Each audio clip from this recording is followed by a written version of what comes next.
আমরা সেদিন নতুন শহরে যাচ্ছিলাম, আমার সাথে আমার বড় ছেলে ও ছোট মেয়ে ছিল। আমার ছেলে ট্রেনের একটা কামরা ভাড়া নিয়েছিল।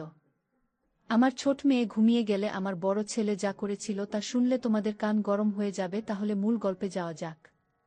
বন্ধুরা, আমার নাম রুহি, আমি ৩৮ বছরের বিধবা মহিলা। ভিডিওটা শুরু থেকে শেষ অবধি দেখার অনুরোধ রইল। আশা করি অনেক ভাল লাগবে, তাই হেডফোন নিয়ে একান্তে বসে যাও। আমার দুটি সন্তান রয়েছে, এক ছেলে রবিন ১৮ বছর, এক মেয়ে ১৬ বছর বয়স। প্রায় ১ বছর ধরে আমি গল্প পড়ছি এবং বিশ্বাস করুন এই গল্পগুলি আমাকে অবাক করে তোলে। আজ আমি অনেক ভেবে সিদ্ধান্ত নিলাম আমার সাথে ঘটে যাওয়া ১ মাস আগে পুরানো ঘটনাটি গল্পটির মাধ্যমে আপনার সাথে ভাগ করে নেওয়া উচিত। তাই বন্ধুরা, আজ আমি আপনাকে যে সত্য ঘটনাটি বলতে যাচ্ছি, যেখানে আমি এবং আমার ছেলে রবিন রয়েছি। আমার বাবা মদে আসক্ত ছিলেন আর মা আমার শৈশব বয়সে মারা যান। তারপর আমার বাবা কৈশোরে আমাকে বিয়ে দিয়ে দেন। কয়েক বছর ভাল কেটে গেল, রবিন ও রাইমার জন্ম হয়েছিল এবং তারপরে একদিন আমার স্বামী প্রায় ৩ বছর আগে দুর্ঘটনার কারণে মারা গেলেন। আমি পুরোপুরি ভেঙে পড়েছিলাম, তবে শ্বশুরবাড়ির লোকেরা অনেক সাহায্য করেছিল এবং আমি একটি দোকান খুললাম যাতে আমি ছেলে মেয়েকে নিয়ে ভালো থাকতে পারি। সবকিছুই ঠিকঠাক চলছিল, তবে প্রত্যেকের কিছু চাহিদা আছে। যখন রাত আসত তখন আমি আকাশের দিকে তাকিয়ে থাকতাম। অন্য কারো সাথে সম্পর্কের ক্ষেত্রে আমি ভয় পেতাম। তখন আমি এটাকে আমার ভাগ্য হিসাবে বিবেচনা করে সারা জীবন এভাবেই কাটানোর সিদ্ধান্ত নিলাম। তাই গল্প পড়তাম, ভিডিও দেখতাম, এভাবে আমার সময় কেটে যেত। তবে আর কতদিন? প্রায় ১ মাস আগে এমন কিছু ঘটনা ঘটেছিল যে আমার পুরনো দিনের কথা আবার জেগে ওঠে। একদিন রাইমা স্কুলে গিয়েছিল এবং আমার ছেলে বাড়িতে ছিল। আমি যখন দুপুরে খাবার রান্না করার জন্য দোকান থেকে বাসায় আসি, তখন আমি একটি চাবি দিয়ে দরজাটি খুলি যা আমার কাছে থাকত। ভিতরে রবিনের ঘরের দরজা অর্ধেক খোলা ছিল এবং যা দেখলাম তাতে আমার ২ কান গরম হয়ে গেল। তবে সর্বোপরি ও আমার ছেলে, তাই কিছু বলতে পারলাম না। আমি ভিতরে গিয়ে খাবার রান্না শেষ করে বিছানায় শুয়েছি, কিন্তু আমার চোখের সামনে এখনও রবিনের সেই ঘটনা ভেসে আসছিল। আমি নিজেকে থামাতে পারিনি। কিভাবে পারল রবিন এমন করতে? তারপর আমি মা ছেলের গল্পগুলি পড়া শুরু করি। বিশ্বাস করুন, পড়ার পরে আমি আরও অবাক হয়ে গেলাম। সে রাতে আমি ঘুমাতে পারিনি। রাত প্রায় ১২টা বাজে। আমি, রবিন, রাইমা এক খাটেই ঘুমাই। আমাদের বাড়িতে মাত্র একটা শোয়ার রুম ছিল। হঠাৎ রবিন ঘুম থেকে উঠে অদ্ভুত আচরণ করতে লাগল। এই আকস্মিক ঘটনায় আমি অস্থির হয়ে রবিনকে অন্যদিকে ঠেলে দিয়ে উঠে দাঁড়ালাম। আমি বললাম, এমন অদ্ভুত তোকে দেখাচ্ছে কেন রবিন? রবিন বলল, মা, আমি জানি তোমার অনেক কষ্ট, আজ আমি তোমার কষ্ট মুছে ফেলব। তখন আমি সমস্ত লজ্জা ভুলে গেলাম। ঠিক তখন আমি রবিনের দিকে তাকালাম। তাকে একটা হট্টা কাট্টা লোকের মতো লাগছিল আর তার শরীরের আদল তার বাবার চেয়ে দীর্ঘ। হঠাৎ রবিন চিৎকার করে উঠল।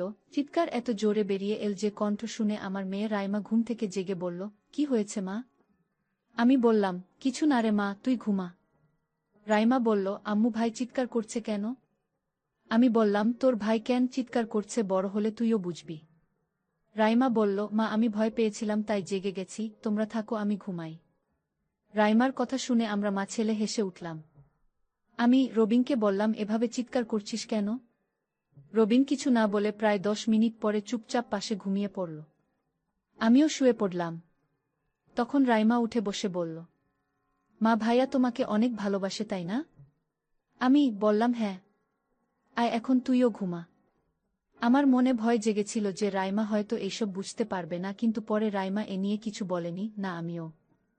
আর কিছু সময় পর আমরা মা মেয়ে দুজনেই ঘুমিয়ে পড়লাম। সেই রাতের পরে এখন আমরা মা ও ছেলে দুজনেই পুরোপুরি মিশুক হয়ে গেলাম। পরের দিন আমি দোকানে গিয়েছিলাম এবং আমার ছেলে কলেজে। দিনটি সাধারণ দিনের মতো চলে যায়, কিন্তু রাতের কথা মাথা থেকে নামছিলই না। সত্যি বলতে, আমি আমার স্বামীর চেয়ে আমার ছেলেকে বেশি পছন্দ করছিলাম, কারণ ৬ ফুট যুবক যদি পাশাপাশি একসাথে হাঁটে তবে তার সাথে আমার এবং আমার বয়সের মধ্যে কোনো তফাতই বোঝা যায় না। আর এখন আমি অপবাদেও ভয় পেতাম না, কারণ আমি বাড়িতে সবকিছু পেয়েছিলাম। রাত ৮টা নাগাদ আমি দোকান থেকে বাড়ি চলে আসি। রাইমা তার পড়াশোনায় ব্যস্ত ছিল এবং রবিন ল্যাপটপে কিছু একটা করছিল। আমি তার কাছে গিয়ে জিজ্ঞাসা করলাম, কি করছিস রবিন? রবিন বলল, মা, আমি কলকাতায় একটি আন্তর্জাতিক কল সেন্টারে চাকরি পেয়েছি, মাসে বেতন ৩০,০০০ টাকা এবং আলাদাভাবে প্রণোদনা। আমি বললাম, এটা খুব খুশির সংবাদ। রবিন বলল, মা, আমরা একটা কাজ করি না কেন? আমি এখানে আর থাকতে চাই না। চলো দোকানটি বিক্রি করে আমরা কলকাতায় চলে যাই, আমি, তুমি এবং রাইমা। আমরা সেখানে ভালোভাবে থাকতে পারব। যদিও বিষয়টি নিয়ে আমার অমত ছিল না, কিন্তু শ্বশুরবাড়ির কারণে আমি কিছুটা দ্বিধাগ্রস্ত ছিলাম। আমি রবিনকে বললাম, এই বিষয়ে আমাদের আরও ভাবা উচিত। এত তাড়াতাড়ি কোনো সিদ্ধান্ত নেওয়া যাবে না। এরপরে আমি রবিনকে বললাম, তুই মুরগি অনেক পছন্দ করিস, তাই না? রবিন বলল, হ্যাঁ মা। রাইমা বলল, হ্যাঁ মা, আজ মুরগি রান্না করো। আমি রবিনকে টাকা দিয়ে বললাম, মুরগি এনে দে, আমি রান্না করছি। রবিন হেসে টাকা নিয়ে বাইরে চলে গেল। কিছুক্ষণ পর রোহিত মুরগি নিয়ে এল। আমি মুরগি রান্না করে প্রথমে রাইমাকে খাওয়ালাম। খাবার খাওয়ার পরে সে ঘুমোতে গেল। তখন আমি রবিনকে বললাম, তুই মুরগির তরকারিটা ঘরে নিয়ে যা, আমি রান্নাঘরের কাজ শেষ করে আসছি। রবিন ঘরের ভিতরে গেল, আমি রান্নাঘরের সমস্ত কাজ শেষ করে ঘরের ভিতরে চলে গেলাম। রবিন বিছানায় শুয়েছিল এবং মুরগির তরকারি বিছানা রাখা, আমিও বিছানায় বসলাম। যখন রবিনের বাবা বেঁচে ছিল তখন সে অবশ্য মুরগির সাথে আমরা ড্রিঙ্ক খেতাম। মুরগি ছিল তবে ড্রিঙ্ক অনুপস্থিত ছিল। আমি কিভাবে আমার ছেলেকে বলবো?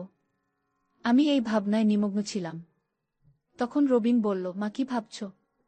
মুরগি খাবে না? তোমার না খুব পছন্দ? আমি বললাম, হ্যাঁ আমার ভালো লাগে, তবে এরকম শুকনো ভাল লাগে না। রবিন সব বুঝতে পেরে আমাকে অবাক করে বলল, মা তুমি কি ড্রিঙ্ক করো? আমি বললাম, হ্যাঁ। তোর বাবা বেঁচে থাকার সময় মুরগি রান্না করলেই সাথে ড্রিঙ্ক খাওয়া হতো। রবিন হেসে বলল, এখনই তোমার ইচ্ছা পূরণ করছি, এখনই নিয়ে আসছি। আমি বললাম, না থাক, এত রাতে কোথায় যাবি? রবিন বলল, মা তুমি চিন্তা করো না। রবিন বাইরে গেল এবং কিছুক্ষণের মধ্যে নিয়ে এলো। যতক্ষণ রবিন বাইরে ছিল আমি আমার পুরাতন কাপড় চেঞ্জ করে নতুন কাপড় পরে নিলাম। রবিন ঘরে এসে বিছানায় বসে আমার দিকে তাকাতে শুরু করল। আমি বুঝতে পেরেছি যে আমাকে দেখে অবাক হয়ে গেছে। আমি উঠে 2টি গ্লাস এবং বরফ নিয়ে আসি। আমরা মা ছেলে বিছানার উপর বসেছিলাম এবং আর মুরগি খেতে শুরু করলাম। একটু পর রবিন অদ্ভুত সব কথা বলতে লাগল, ম্যা আমার সাথে কলকাতায় চলো, সেখান কেউ আমাদের চেনে না। এই কথা শুনে আমার আনন্দের সীমা রইল না। আমি বললাম, ঠিক আছে, তবে সেখানে যদি কেউ জিজ্ঞেস করে তোর বাবা কে এবং আমি কে, তখন তুই কি বলবি? রবিন বলল, মা তুমি চিন্তা করো না, বড় শহরে কাউকে নিয়ে কেউ ভাবে না। তারপরও যদি কেউ জিজ্ঞাসা করে আমি ম্যানেজ করে নিব। আমি বললাম, সেখানে তো আমাদের কেউ চেনে না, আমরা বাকিটা জীবন ভালোভাবে থাকতে পারব, আর যখন তুই আসল বিয়ে করতে চাইবি তখন আমরা অন্য শহরে চলে যাব। রবিন বলল, তুমি ঠিকই বলছো মা, যত তাড়াতাড়ি সম্ভব পরিকল্পনা করতে হবে, কিন্তু রাইমাকে কিভাবে বোঝাবে? আমি বললাম, আমি তাকে বোঝাবো, তুই চিন্তা করিস না। সে সব বোঝে, আমি তাকে সব বোঝাবো।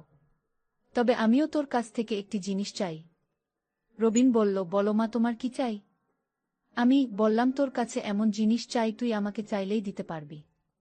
আমিও চাই মা, তুমি যা চাও তা দিতে, আমি তোমার সব কষ্ট দূর করে দিতে চাই, তুমি শুধু একবার বলে দেখো। এভাবে অনেক গল্প করার পর আমরা দুজনেই ঘুমালাম। পরদিন সকাল 9টায় আমি ঘুম থেকে উঠলাম। ততক্ষণে রাইমা স্কুলে চলে গেছে। আমরা বুঝতে পারলাম যে রাইমা আমাদের মা ছেলের সব কথা শুনতে পেরেছে। সকালের নাস্তা শেষে আমরা পরিকল্পনা তৈরিতে ব্যস্ত হয়ে পড়ি। কলকাতার ব্যাপারটা কি হবে এবং রাইমাকে কিভাবে রাজি করা যায়। দুপুর 2টা। রাইমা স্কুল থেকে এসেছে। সে চুপচাপ ঘরে ঢুকে আওয়াজ দিল। রাইমা বলল, মা এখানে এসো। আমি সঙ্গে সঙ্গে তার কাছে গিয়ে জিজ্ঞাসা করলাম, কি হয়েছে রে রাইমা? সকালে তুই নাস্তা না করে স্কুলে গেলি যে? রাইমা বলল, মা গতরাতে আমি সবকিছু দেখেছি। বাবা চলে যাওয়ার পরে আর তোমাকে এত খুশি দেখিনি। আমি বললাম, এখন আমরা সবাই কলকাতায় যাব। রাইমা বলল, মা এতে আমি খুশি। যদি বড় শহরে যাই তবে আমার পড়াশোনাও ঠিকঠাক হয়ে যাবে। আমি কাউকে কিছু বলবো না, তুমি আর ভাইয়া যা ঠিক মনে করো তাই করো। আমি তোমাদের পুরোপুরি সমর্থন করব। এই শুনে আমার মন খুশিতে ভরে গেল এবং আমি রবিনকে সব বললাম। এর কয়েকদিন পর তারপরে আমরা কলকাতায় রওনা দেওয়ার পরিকল্পনা শুরু করলাম, দোকান বিক্রি করে টাকাও পেয়েছি। সবকিছু ঠিকঠাক করে নির্দিষ্ট সময় অনুযায়ী আমরা সকলেই কলকাতায় যাওয়ার জন্য স্টেশনে পৌঁছালাম এবং ট্রেন আসার সাথে সাথে উঠে বসলাম। রবিন ফার্স্ট এসির পুরো কেবিন বুক করে নিয়েছিল, তাই আমরা সকলে আরামে বসে দুপুরের খাবার খেয়ে কিছুক্ষণ শুয়ে পড়লাম। সন্ধ্যা 7টায় আমার ঘুম ভাঙল, কিন্তু রবিন এবং রাইমা তখনও ঘুমিয়েছিল। আমিও তাদের জাগাই না। এখন ট্রেন আমাদের শহরকে অনেক দূরে ফেলে এসেছে। আমি ভাবলাম রবিন ঘুম থেকে ওঠার আগে তাকে অবাক করে দেয়া যাক। ট্রেনের জানালা দিয়ে বাইরে তাকিয়ে রবিনের ঘুম উঠার জন্য বসে থাকলাম। প্রায় 7:30টার দিকে রাইমা ঘুম থেকে উঠল এবং ঘুম থেকে উঠার সাথে সাথে সে আমাকে নিচ থেকে উপর পর্যন্ত এমনভাবে তাকিয়ে দেখল যেন আমি তার কাছে কোনো অচেনা মহিলা। কিন্তু যখন সে মনোযোগ দিয়ে তাকিয়ে আমাকে চিনল তখন বলল, মা, তোমাকে একেবারে নায়িকার মতো লাগছে। আমি ভেবেছিলাম যে সে হয়তো রেগে যাবে, কিন্তু তার এইরকম কথা শুনে আমি খুশি হই এবং আমি তাকে বলি, তুই তো জানিস তোর বাবা চলে যাওয়ার পর আমি কতটা কষ্টে ছিলাম। এখন আমরা নতুন শহরে চলে যাচ্ছি, তাই আমি ভাবলাম আমিও নিজেকে নতুনভাবে সাজাই। এই জীবনের সকল সুখ খুঁজে নেই। রাইমা বলল, মা, আমি তোমাকে সবসময় সুখী দেখতে চাই, কারণ আমি তোমাকে সবসময় কাঁদতে দেখেছি। আমার মেয়ের মুখ থেকে এমন কথা শুনে আমি মনে মনে খুব খুশি হই, এই ভেবে যে আমার মেয়ে আমার মনের সব কষ্ট বুঝতে পেরেছে। তখন আমি রাইমাকে বললাম, তোর বাবার পরে এখন আমি কেবল তোর ভাইয়ের মাঝে সুখ খুঁজে পাই। আমি আমার মেয়ের কপালে চুমু খেলাম। প্রায় 8টার দিকে রবিন ঘুম থেকে উঠে আমার দিকে তাকিয়ে অবাক হল। রাইমা বলল, ভাই, মাকে সুন্দর লাগছে না? রবিন বলল, হ্যাঁ রে মা, দেখতে একেবারে নায়িকার মতো। এখন চল কিছু চা খাওয়া যাক। রবিন চা অর্ডার করল এবং আমরা 3জন চা খেলাম।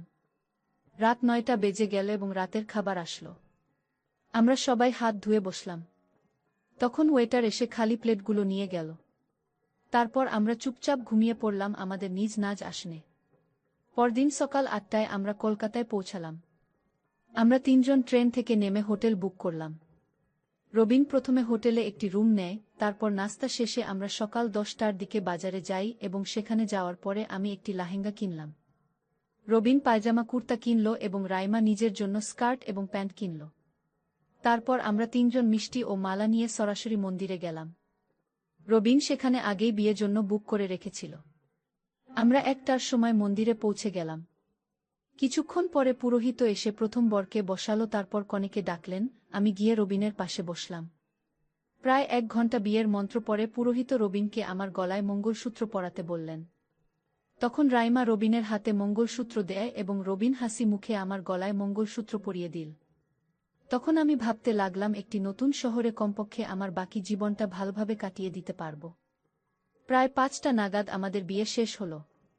পুরোহিতকে তার দক্ষিণা দিয়ে আমরা তার আশীর্বাদ নিলাম। তার ওপর আমরা 6টা নাগাদ হোটেলে আসি, যেখানে হোটেলের লোকরা রোহিতের কথা মতো আগেই গোলাপ ফুল সাজিয়েছিল। আমরা 3জনই প্রথমে খাবার খেয়ে নিলাম। তখন রাইমা বলল, মা, আমি তোমাদের ভালোভাবে দেখতে চাই। আমি কিছুটা ইতস্তত বোধ করলাম। তখন রবিন বলল, ঠিক আছে, তুই সোফায় বসে সব কিছু দেখিস। এবার আমরা ঘরে এসে দরজা লাগিয়ে দিয়ে বিছানায় এসে বসলাম।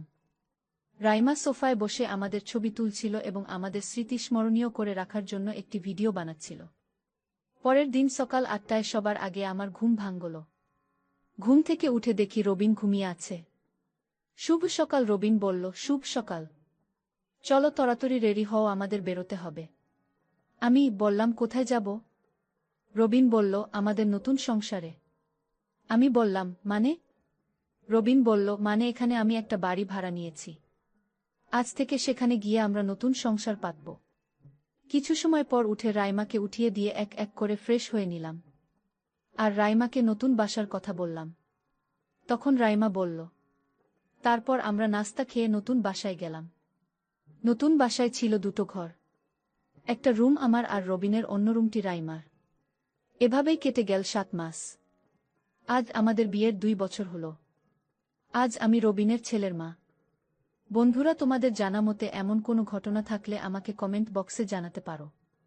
আজকের ভিডিও এখানেই শেষ করলাম। সবাই ভালো থেকে, দেখা হবে পরের ভিডিওতে। ধন্যবাদ।